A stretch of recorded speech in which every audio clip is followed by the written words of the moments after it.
Western Christianity has spent the last 2,000 years telling everyone they're separated from God. This is Not Church with John and Nat Turney. All right, everybody, welcome back to the podcast. My name is Nat Turney. I'm with my brother John up in the foothills of unincorporated Northern California. That's how you're getting introduced from now on. Like up on Murder Mountain in Humboldt County. It's not that. But my brother John is here. Say hey, John.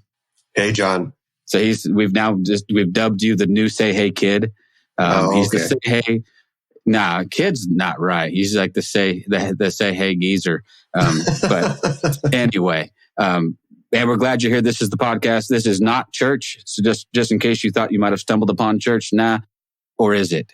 I don't know. It might be both, but it could be. We are blessed, honored, privileged, all of those things to have with us a really special guest on the podcast today.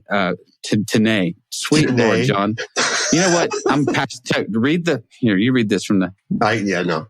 John's like, you need to read all of the bios because you're better, and I just stumble through all of them. So, but with us today, Diana Butler Bass. Man, I'm going to read you her bio. I'm gonna edit this a little bit just because she's just done too much. She's just too amazing. I don't want to leave anything out, but I'll hit the highlights and then let her just amaze us with all of her awesomeness. So Diana Butler Bass, PhD, is an award-winning author, popular speaker, inspiring preacher, and one of America's most trusted commentators on religion and contemporary spirituality. Diana's passion is sharing great ideas to change lives in the world, a passion that ranges from informing the public about spiritual trends, challenging controversial narratives about religious practice, entering the fray of social media with spiritual wisdom and smart theology, and writing books to help readers see themselves, their place in history, and God differently. She holds a doctorate in religious studies from Duke University and is the author of 11 books. I'm trying desperately to get one done, and you've done 11. I just feel like you're showing off now. Her bylines include the New York Times, the Washington Post, CNN.com, Atlanta.com, USA Today, Huffington Post, Spirituality and Health, Reader's Digest, Christian Century, and Sojourners. She has commented on religion, politics, and culture in the media widely, including on CBS, CNN, PBS, NPR, CBC, Fox, Sirius XM, Time, Newsweek, Rolling Stone. I just want to keep going because this is amazing. In the 90s, she wrote a weekly column on religion and culture for the Santa Barbara News Press, which was distributed nationally by the New York Times Syndicate. She is multi-talented, multifaceted, lots of awards, and she and her husband live in Alexandria, Virginia with their dog and their sometimes successful backyard garden. I thought that was important to point out. There was something you weren't amazing at. Maybe sometimes so great. Holy mackerel. And I left paragraphs out of this because you're just an amazing person. Everybody, welcome to the show, Diana Butler Bass. We're so glad that you're here. Oh, thank you for having me. And I am not amazing at growing tomatoes. Okay. I mean, that's why it's only a sometimes successful garden. Well, you are trying to grow tomatoes in suburban DC, basically, right? So that's a challenge. That is true. And we have sort of a squirrel explosion in our neighborhood. And so there was one year I had the most perfect tomatoes going that can be imagined. I came out to my backyard where I have this place. It's called the Cottage. It's a she shed, essentially. It's where I write, and that's where I'm sitting now. But I came out to my writing space, and I look at the tomato plants, and they were stripped. Every single tomato was gone, and I know that the squirrels, they literally sat in my backyard for months waiting for more. You know, right. Just going, that's the tomato place. Now we know where to go. That's interesting. There's a picture floating around. Do you remember, Nat, do you remember when we went to DC? Yeah. Years ago. There's a picture of me at some park in DC, and I'm holding up a leaf because there were squirrels everywhere. Oh, yeah. And all you had to do was pretend you had food, and they came running to you. So I got in trouble by my wife because she's like, that was mean to do that because I didn't really have anything for the squirrel. I just held like a leaf I'd found on the ground and put it down, and the squirrel runs across the grass to me to see what I have. And then quickly ran away because all I had was a leaf. But they were everywhere. Believe me, they're not hungry. No, they're well fed, right? They are well fed. I lived in that neck of the woods for a few years. I was stationed at Fort Meade, which is just up the road from you in Maryland. and spent a lot of time in DC. So I do know how hard it is to grow vegetables in that climate. Sometimes it's unpredictable. Let's call it that. So the cherry blossoms always do come in though. And that's one thing I miss terribly about DC. I do love the cherry blossoms, but very cool. Well, we're glad that you're here. I have been really enjoying your latest book, which, by the way, let's say at the top of the show before we forget to say it later, will be coming out in paperback on March 7th. Is that what you said? March 8th. March 8th. Okay, so March 8th. So be on the lookout for that. You're definitely, this is, I don't know, you're striking a nerve in this book that I really, really love. This idea of freeing Jesus. And that's the title of the book, right? Freeing Jesus. If you want, could you just kind of give us an overview and then we can kind of jump into whatever else we can talk about it? In some ways, it's a little bit of a quirky book because it doesn't really fit neatly into any single sort of genre. It's a book about Jesus, but it's not like sort of a historical narrative about who Jesus was when Jesus lived, 2,000 years ago, nor is it a survey of the Gospels. But it stitches together all kinds of different theological angles into Jesus. And it does it through my own story, a kind of a memoir piece. And it also does it by thinking about the last 4 or 5 decades of American religion. So there's a historical angle, there's a theological angle, and then there's the personal angle. And all of those things come together to tell a story about us, our times, and Jesus. And so it is, in a shorter word, a story about all the Jesuses I've met over the last 60 years. And I can't even believe I can say that. So my birthday is coming up. I'll be 63 in just a few weeks. So I think it's an important story. It's been a really important time in American religious history. And I know a lot of people share the story that I tell about growing up, first of all, in a liberal Protestant church and then becoming an evangelical and then having lots of questions and going through about 30 years ago, what people now call deconstruction of who Jesus was or what my faith was, and then reconstructing that differently on the other side. So it's a familiar story, I think, to a lot of people who have, grown up with or in or around churches. Yeah. So John actually sort of, we've talked about this quite a bit. John deconstructed, for lack of a better word, about 30 years ago, right? Yeah. So late 80s is when and his deconstruction consisted of flipping the bird of the church and saying, "I'm out of here. You all suck." So I'm not sure if it was more of a demolition than a deconstruction. It was just sort of wanton destruction. Yeah. And don't want to speak for him, but a lot of his was the result of sort of being placed in some untenable situations, and that being sort of asked to choose between this religion that you've grown up with and this other thing that is right, and the religion forcing you to make some choices. Would you say that's fair? Yeah, I mean, we can talk about, we can compare our 30-year ago stories. But, my 30-year ago story kind of came to a head. Well, first, it goes back farther than that, right? It goes back to when I was a kid and was told at a pretty young age that questions just were not okay in church. There was no room in Sunday school for an 8 or 9-year-old kid to be asking these hard questions, to the point where, and again, Nat and I have talked about this on the podcast, where my parents were pulled into a meeting with the pastor to tell me to stop asking questions. To my parents' credit, they never told me that happened until much later in life. I didn't know that meeting even happened. But kids are intuitive, and I got the point, right? Questions are discouraged. Don't ask questions.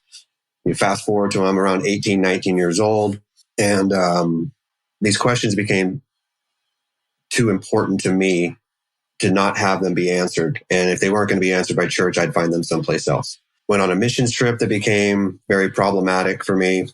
Was involved in an intervention by my youth pastor and a group of my friends, which became very problematic for me. And that was the linchpin that finally said, screw this, I can't do this anymore. I'm going to go someplace else and figure this out. And if I leave Jesus behind, I leave Jesus behind. I really don't care anymore.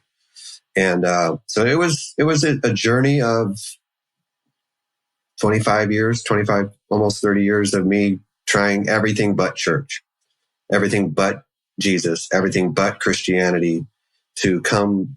I don't want to say full circle because I absolutely am not back in that system. I'm sure you would agree with this, that the word deconstruction wasn't even part of that idea, right? Right.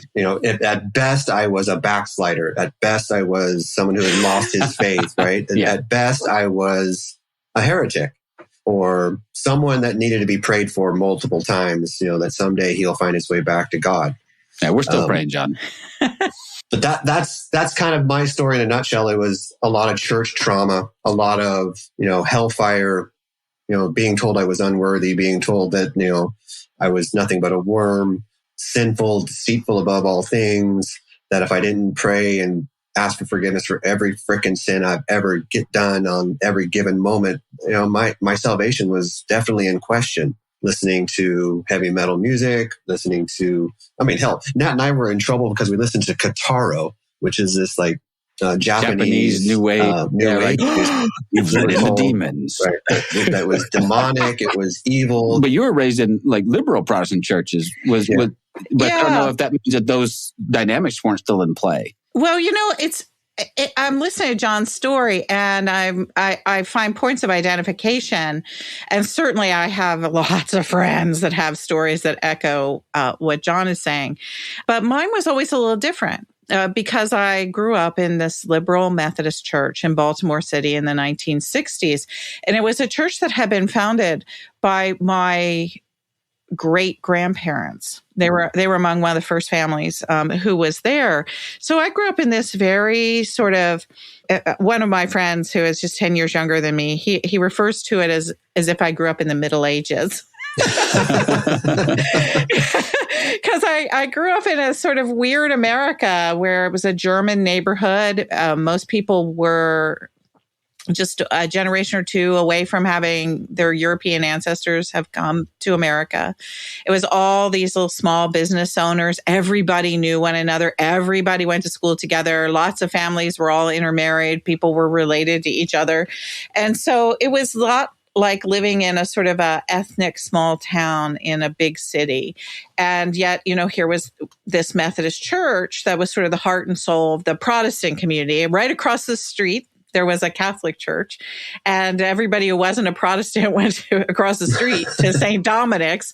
And so there were these two churches. And so we were in school together, and we worked together, and we played together, and everybody went to church in one of those two places. And it was pretty liberal. People, I don't remember a bad word ever said about science when I was growing up in church. And I certainly was introduced to Jesus not as a white Jesus who only loves us, but my strongest memories and things I write about in the book are sitting around a circle in Sunday school and having us sing things like, Jesus loves the little children of the world. Right. And there being posters on the wall of very Semitic looking Jesus surrounded by other people who look like they were Jews living 2,000 years ago, the closest you could come to that.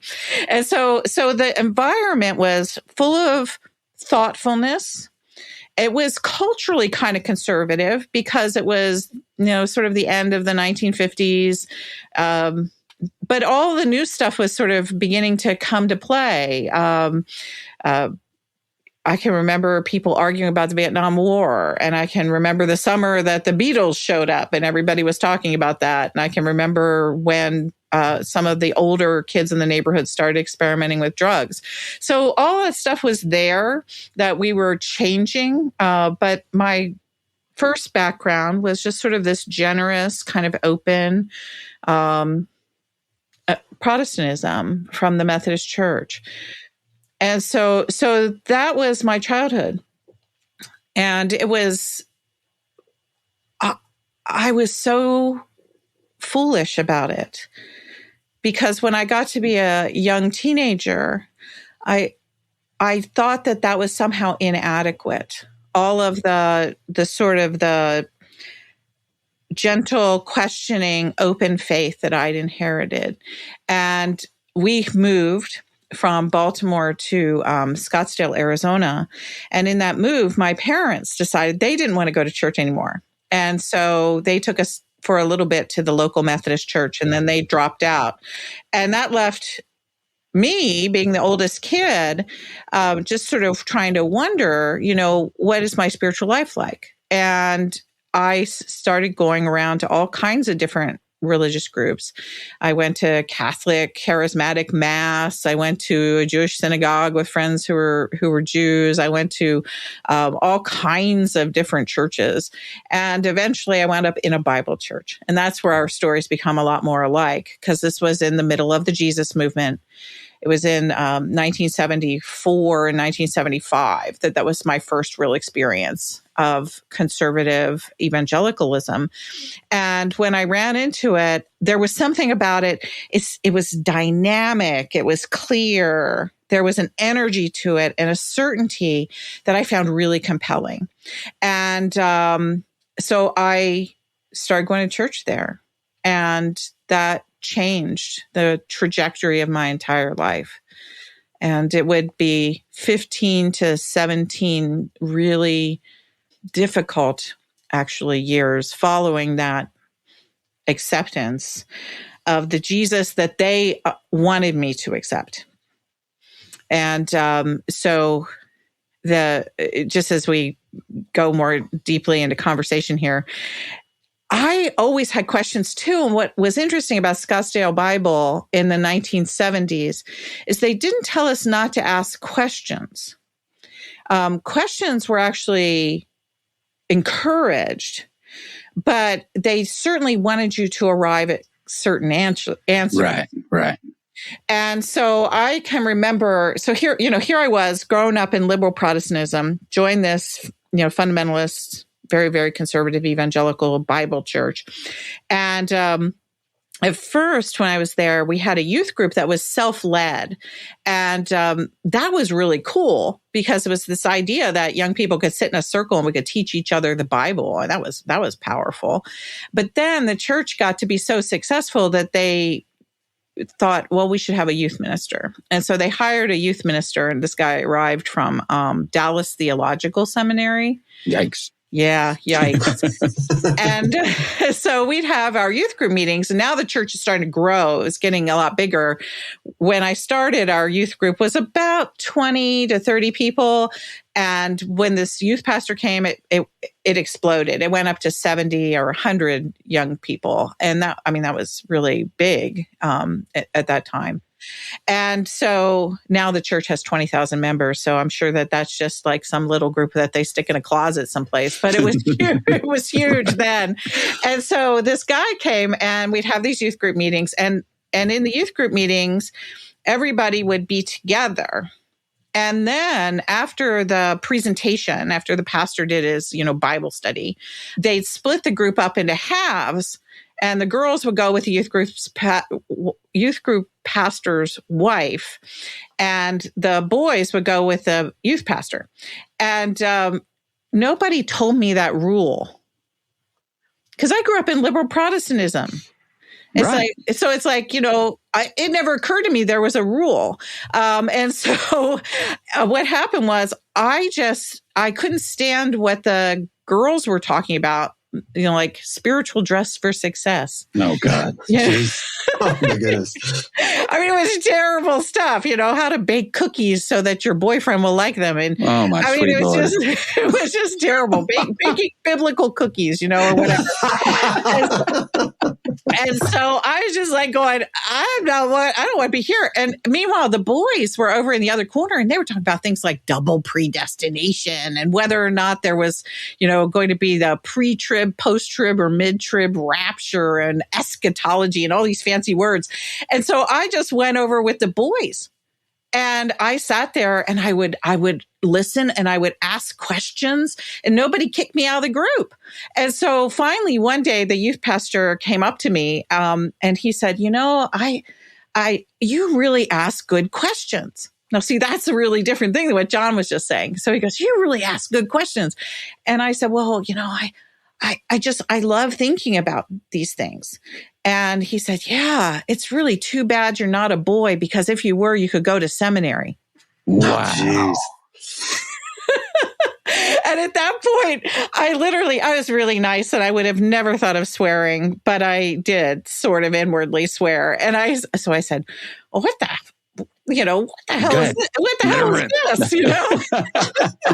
She said, what the fuck did you just say? That's what I was thinking. Sorry, I gave you permission. It's all right. I've broken spades here. We can now drop the F-bomb with impunity. It's all right.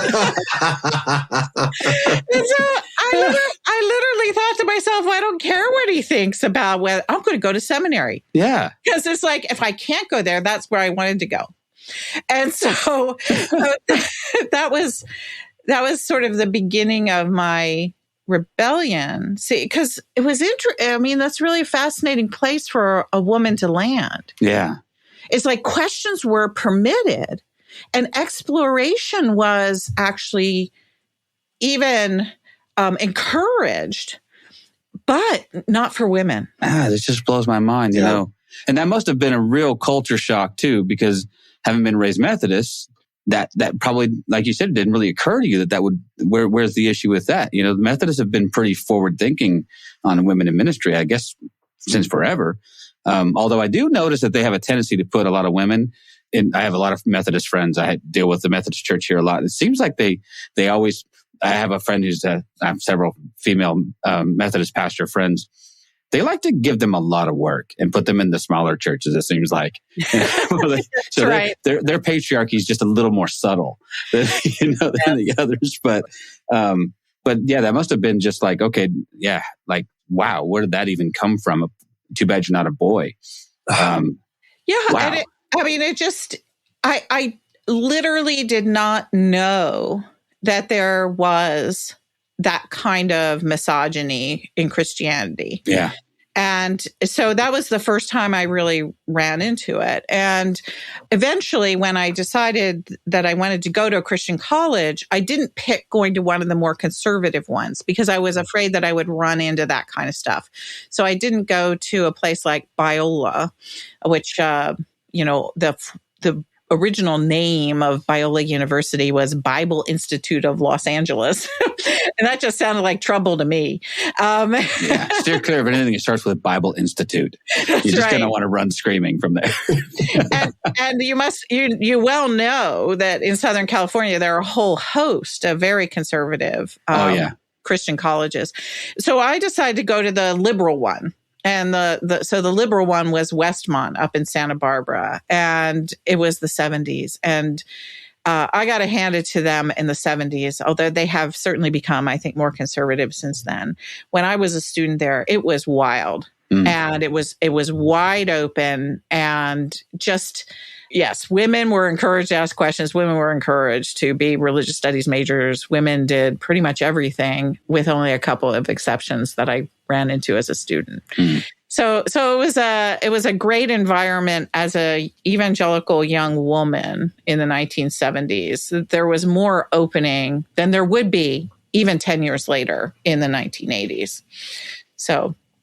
Well, yeah, because the moral majority was formed when? Late 70s, early 80s? 79 and 80. Really comes into prominence, though, a few years later. Yeah. And they really, to me, correct me if I'm wrong, but it seems like that group somehow captured a zeitgeist of sorts, and they really began to inform sort of mainstream evangelical Christianity way more than they ever should have. But it seemed like that was a turning point. Yeah, there's a part of the story of Freeing Jesus that actually looks right at that. I tell a story at the end, I believe it's of chapter 4, which is just as my college career is ending. I graduated from college in 1981. And so we had just gone through the election of 1980. That's when the moral majority really came into national prominence. And of course, Ronald Reagan had just been elected president. But I remember in the fall of 1980, before the election happened, I was taking this class. It was the history of American evangelicalism. And it was great professor that I'm still very thankful that I had him. He was this sort of young, all on fire, let's question everything, let's burn down the evangelical house while we still can. He was a really amazing guy. And so anyway, so we had this class, The History of American Evangelicalism. And one day we're all, talking about something having to do with fundamentalism. And one of our classmates brought in a copy of Time magazine, and Jerry Falwell was on the cover. And he opened it up, and there was this picture of Jerry Falwell standing in front of City Hall, I believe it is, in New Jersey. I identified the picture and talk about the picture in the book. And behind Falwell, there's this, choir, this church choir, and they're all waving American flags. And so the whole article is about this very conservative, religious, political movement that was coming out of primarily the South. And I can remember, here we are, these evangelicals sitting in this classroom in California, and we were reading people like paying attention like Oscar Romero and liberation theology, and reading all of the first books in evangelical feminist theology. And we lived in a very radical evangelical world in college. And so this picture, we looked at it and we started laughing at it because we literally could not believe that there were any people in the world who called themselves evangelicals who would embrace what Jerry Falwell was selling. I mean, that's how much the world seems so different. And so in the end of that chapter, after I talk about this reaction we had as students, here we are, we're all 20, 21 years old, and we're ridiculing Falwell and ridiculing conservative politics. And we're doing this in the context of this evangelical college. We had no idea what was coming. But then I move into the sort of the retrospective voice in that chapter and talk about, within just a matter of 2 or 3 years, the dominant image of evangelicalism in America would no longer be that of Jim Wallace or Ron Sider, those sort of more radical evangelical leaders of the 70s, who are still with us, but they're a lot older. And then but would become Pat Robertson and Jerry Falwell. And so in the book, I speculate on why and how that happened, and then how I, as a young woman, personally got caught up in it. And the radicalism that I'd known in the 70s got submerged under this kind of really awful hyper Calvinistic orthodoxy and political vision in the 1980s. And that became almost the death of me, frankly. Wow. Well, and also, correct me if I'm wrong on this. So as the moral majority is part of that movement that gets Reagan into office, right? Well, then Reagan kind of doesn't do what they expect Reagan to do, right? He doesn't become this Christian banner the way they're hoping. And so it feels like they needed to then double down, as opposed to like, maybe, hey, let's see how this pans out. It's like, no, he isn't taking it far enough. Ronald Reagan seems to be, I have lots of issues with Ronald Reagan, but if we look back now, he wasn't very, what we consider conservative now, Ronald Reagan doesn't really fit into that mold. And it seems, instead of like, okay, let's see where this goes, they're like, okay, no, we're going to double down. We're going to marry ourselves even stronger with politics. We're going to marry ourselves even stronger with nationalism, as opposed to maybe backing away a little bit and separating. It seems like they've just pushed harder and harder and harder again until we get to someone like who we got in 2016, right? Yeah, I actually think that that's a very good explanation of the flow of what happened, because, first of all, evangelicals were excited that Jimmy Carter got elected president, and in 1976. And so that was when I was in high school and the beginning of college. And I can remember, all of us being, kind of thrilled especially around the Middle East peace accords and things like that. But there were other evangelicals, the ones that gave birth to Jerry Falwell in that photograph in Time magazine some years later, who were disappointed in Carter. It's like, well, wait a second. We elected an evangelical president, and he doesn't act anything like an evangelical. He acts like some liberal Baptist who's a heretic, And, it's a liberal Baptist. I love it. And I don't know that anybody even knew there were liberal Baptists, except for the guy who used to be on television who was I might be today years old when I first heard that term, liberal Baptist. That's a new one for me. That's cool. Well, but there was a thing of liberal Baptists in the 70s, and Carter was in that tradition. So then Reagan, and then it was like, wave the flags, and Reagan's the guy, and Tammy Faye get to go to the White House, and Pat Robertson prays with the president, all this sort of stuff. But they were disappointed in him, and what I think happened was they didn't really ever blame it on Reagan the same way they blamed Carter. Right. But what they did is they blamed establishment republicanism. And they also understood, they came to understand that politics is a real thing, that politics is something that is professionalized, and that you have to do certain stuff in order to get what you want. And so I think that what you just said, John, is that evangelicals didn't really reject Reagan, but what they did is they began this process of saying, okay, well, we're going to out-establish establishment Republicans. We're going to take over the levers of power.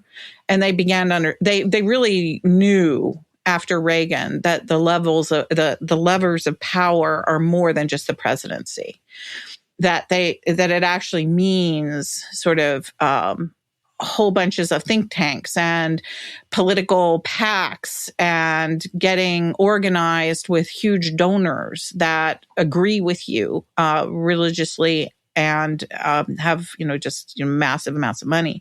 And so they went out and found people, like the DeVos family or the people who owned there's the like Betsy DeVos, and then there's Moss. There's another family up in those parts of the woods, the Amway people. And then the Amundsens in Southern California and the Koch brothers. I mean, these are all people who they were religiously on board. And they're also, multi-millionaires. And so this collusion really of money and corporate interest and the professionalization of evangelical politics sort of all comes together. And then, it emerges more strongly as you go along. And Newt Gingrich, he had a huge amount to do with this. And, there were some signs in the mid-90s that they were sort of losing their grip when the second election, I think, of Clinton. But you can't keep a right-wing evangelical community down. They just come back. You think they're done. They're like the mafia. You thought you got out, but they brought you back in, huh? Yeah, and that is really the story of them since 1980 is that, that they would grow in power, they'd gain a lot of power, and then something would happen and they would kind of go back into sort of semi-hiding for just a little while. They'd reorganize, they'd get smarter about what they were doing, and then come back. But through that whole period, what I think is most interesting is that their theological views, when many Christians encounter the political arena and how, brutal it actually is. It's not a nice world. Yeah, right. True. What happens usually is when a Christian runs into that, they wind up changing their theology. That they realize, that they have to cut corners. They become more, to talk about it theologically, they become more realistic, in a sense like Reinhold Niebuhr or some of the great theologians of the mid part of the 20th century, when they ran into politics, they realized, it's messy.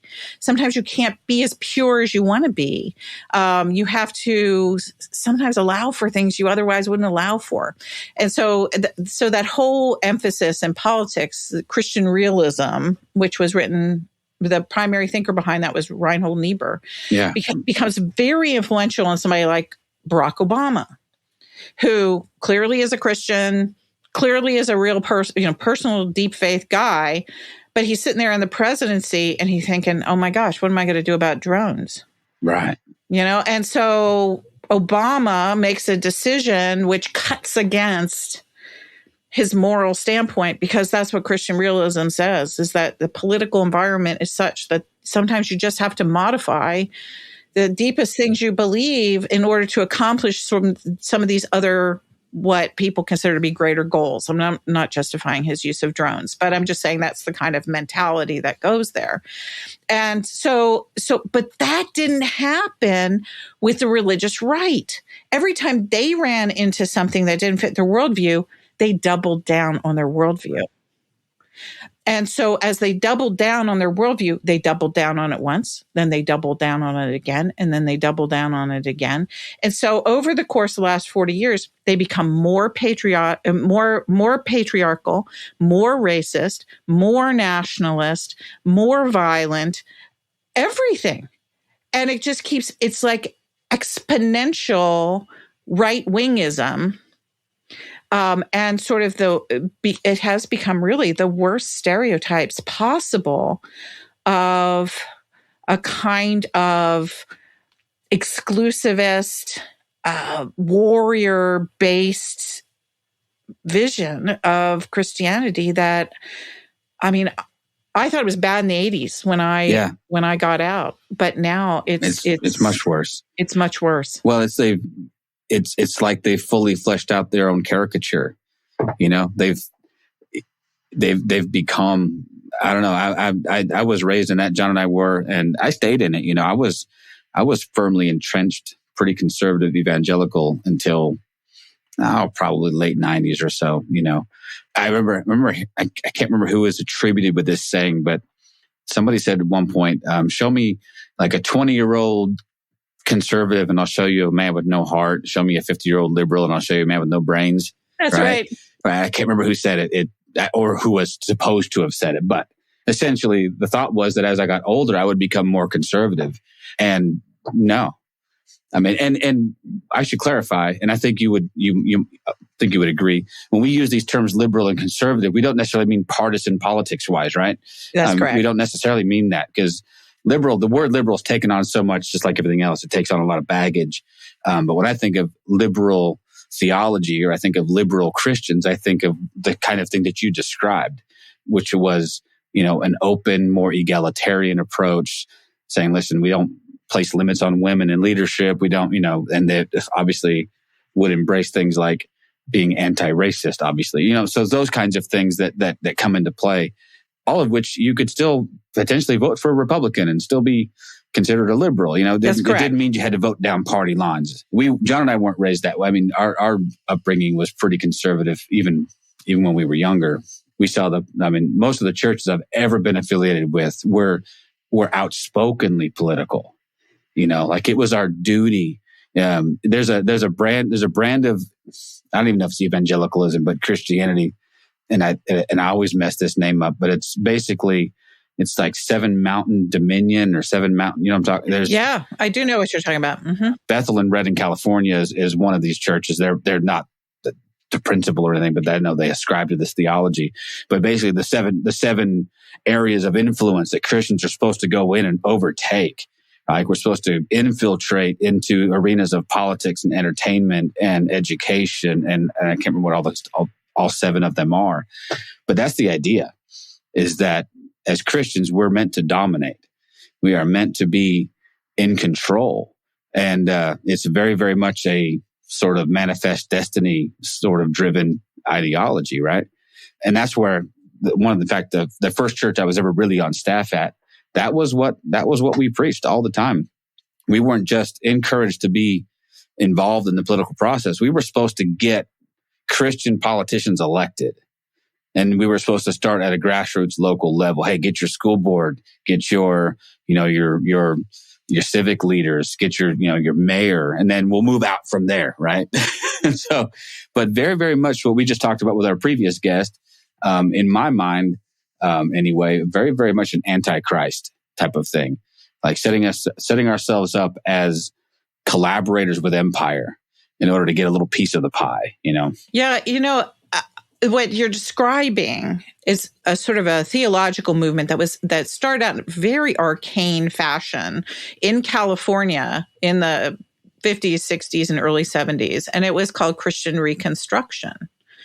And it was based around the thought of a guy named Rushdoony, who imagined what the vision, the mission, the whole reason there was such a thing as Christianity was to reconstruct society around biblical principles. And so, he wrote just tons of really almost unreadable books. I mean, he was like this madman philosopher who wrote in a cabin outside of Santa Cruz, So a manifesto.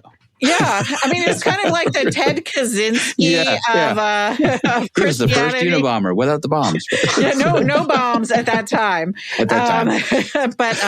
So anyway, so he's writing this stuff out, and it begins to infiltrate conservative, traditionalist Calvinist circles, and so these reform types began to pick it up, and it starts causing some level of controversy among them. So it moves that direction with the Calvinists, but it also gets picked up among Pentecostals, which is like the strangest moment in American religious history, And Pentecostals pick it up and they rename it Dominionism. That's what I was thinking. That Dominionism, right. And so that would have been the form that you probably experienced it as. But those 7 areas, that's also stuff that is in the more sort of deep philosophical, Rushdoony parts of Christian Reconstruction, where they talked about, the family, schools, the political sphere, gender relations, all this sort of stuff, and how Christians were called to literally use the political system that we have in order to take it apart and then put in its place biblical law. And so these two movements, Christian Reconstruction in its very sort of intellectual, philosophical form, and the way it's influenced more conservative parts of the Reformed community, and then its charismatic cousin, Dominionism, they have really conspired in a sense together, not in the sense of a conspiracy, but it just sort of like historical flow and relationships crossing over things and lines of influence began to reshape evangelical Protestantism. And so you get exactly what you just described in so many churches. And it's funny because 30, 40 years I've been going to the Episcopal Church. And if you get up in an Episcopal pulpit and you tell people how to vote, somebody will yell. Oh, people, and Episcopalians are very well-mannered people, but they will send very nasty emails to the pastor and say, you can't talk about politics in church. And so there's this whole sort of arena of other sorts of Protestants who can't even imagine the world you just described, because you're not supposed to do that in church. That's impolite. Right. Well, and then we build a structure within this evangelical church, right? Which by enclosing ourselves, because I was one of them, I'm going to say ourselves, enclosing ourselves within these walls of evangelicalism. See, I can't say it either. You can't say it either, man. And start to control the way they think, control the way they're taught, to the point that they believe that this structure that they're being taught is actually the only biblical truth, that there are no other biblical truths. Or to even confuse it with historic Christianity. Right. That's kind of where I was getting to. It's like to the point where they now have created that this is the actual historical fact of Christianity. When if they would just take a moment and step outside of this, they'd find out that this idea that they think is ancient and we've been building this from the beginning of Christianity is so not true. Right. Well, you and I, John, we were taught about the rapture from the time we could breathe. Right. Yeah. I mean, and then to come, and then I, it's a fairly recent discovery for me, sadly, weirdly, that not everyone believes this, because it was just given to us as, this is the gospel truth of it. This is how this is. John and I grew up in the shadow of Hal Lindsey and the late great Planet Earth and, all the chick tracks that got left behind. And then of course, Left Behind series and all that other stuff. So I didn't even think to question it for a long time, even though it never sat right with me. It never had the ring of truth for me, but I was convinced and had been convinced that it was orthodoxy. So it wasn't something that I wanted to believe, but it was something that I had to believe in order to stay within the framework of this faith that we all were part of. But it's a very strange thing. And if you've been given that as like the truth, in effect, it's like people giving you a pair of glasses when you're a little tiny kid. And so then you learn to see through those glasses. And every time you run into something in Scripture, say in 1 Thessalonians, you'll say, "Oh, look, there it is. There's the rapture word. That's it. The early church believed this too, and so we're just being faithful to who they are." But what you don't know is that, the idea of the rapture as we know it today was basically invented in the 1840s and 1850s. And by a borderline crazy person.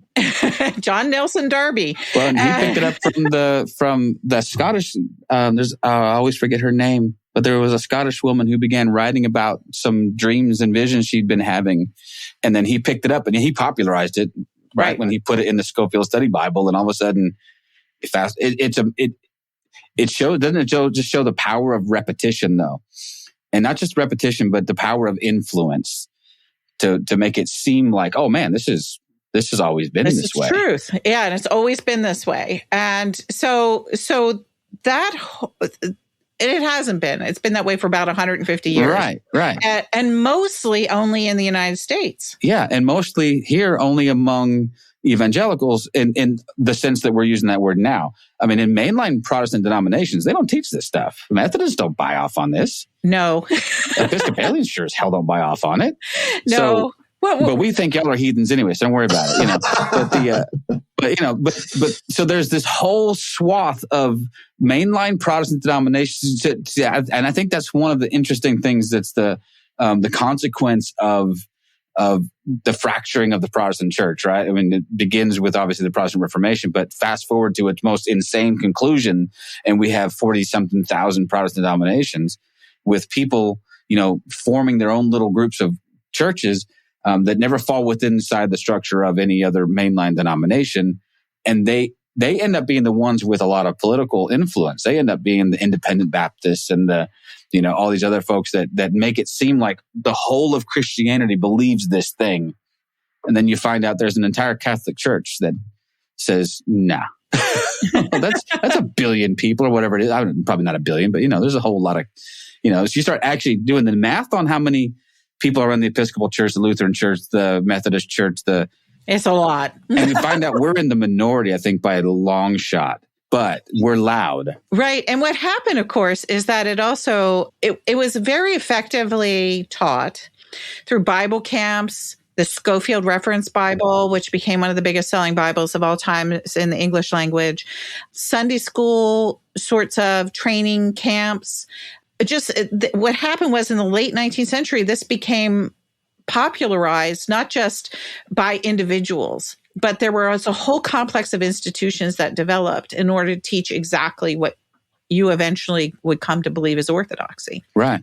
And so that coalescing of this view in the United States was very purposeful. It was an educational strategy.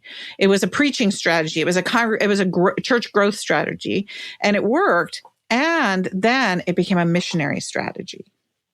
So what happens in more recent decades, are those views now are very fairly widely spread in Africa and in Latin America, places where missionaries with that perspective went and began to convert or reconvert, more liberal Catholics and Protestants to this Bible view, or just convert people for the first time. And so Christianity is presented as American fundamentalism to a tribal group that had never had any exposure to Christianity.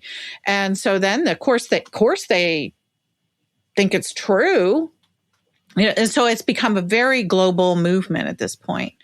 And that's why you get, like in Brazil, a lot of the sort of religious political conflict that they're having right now with their strongman president, Bolsonaro, who's so much like Donald Trump, is remarkably like ours.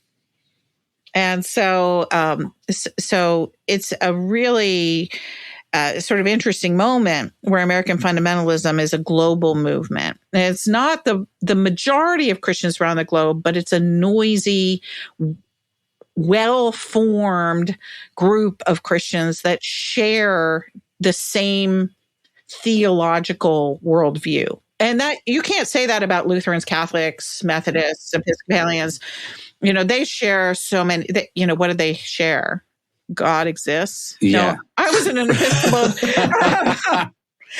an Episcopal church one time, and I was talking to somebody, and I said, "Gosh, how do you manage?" So, it was the pastor.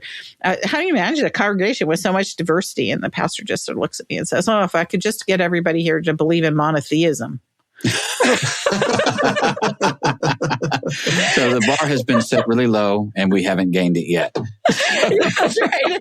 And, we can laugh at that. And actually, it's kind of beautiful, because what it means is that there are Christian communities that welcome the wonderful, messy human diversity of all of our experiences, all of the different ways that we have encountered God or that we haven't encountered God, but that somehow we want to be community together. And in the context of Christian tradition, the context of what we call church, we think that there's something wise there about, maybe loving one's neighbor or serving other people or taking care of the least of these, that's better done together than it would be if we were just isolated apart from one another. And so that's, sort of, I think that that's the beauty of Christianity, is that diversity and that complexity and the messiness. And yet there's this sort of driving compassion that's at the center of it all. I mean, that's what I understand to be the central vision of Christianity. So, hey, this is John. Real quick, this conversation, Nat and I just could not seem to find a way to end it. It was just so good. So we're going to have to end it here, and you're going to have to come back for a part 2. So look forward to that. It'll be coming out in just a couple days. Thank you for listening to This Is Not Church. Be sure to rate and review the podcast on your platform of choice. If you would like to partner with us, visit patreon.com/thisisnotchurch, where you will receive exclusive content such as early access to episodes, videos of upcoming episodes, and live Q&A sessions. Be sure to check out our Facebook group or follow us on Twitter and Instagram. All the links are in the show notes. We'll be back soon with another episode.